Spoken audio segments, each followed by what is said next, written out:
دا پیشو چې مړه شي بوی کوي که نه کوي؟ خر بوی کوي که نه کوي؟ هسې کوي که نه کوي؟ غوایې کوي. هر شی چې سا لري مړ شي پرېږده، دا غوښه بوی کوي که نه کوي؟ عادت د باری تعالی په دې جاری دی چې غوښه چې چا کې ژوند و دا روح ته نه لاړو نه به پړسېږي، هغه به بوی کوي. دا عادت دی. اوس چې یو سړی مړ شو بوی ونه کړ، خدای تعالی د خپل عادت خلاف وکړ، او کله چې د عادت خلاف خالق وکړي نو دا د هغې سړي یا معجزه یا کرامت. صدیقین اولیاء چې نه خرابېږي دی بعد الوفات کرامت دی. شهید چې نه خرابېږي دی بعد الوفات کرامت دی. حافظ چې نه خرابېږي دی بعد الوفات کرامت دی.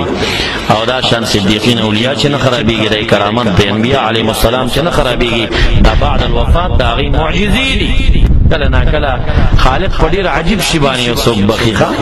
د امام شبلی رحمت الله علیه حالات مطالعه کول د اولیاء او مناقب چې ګورم خوند کوي.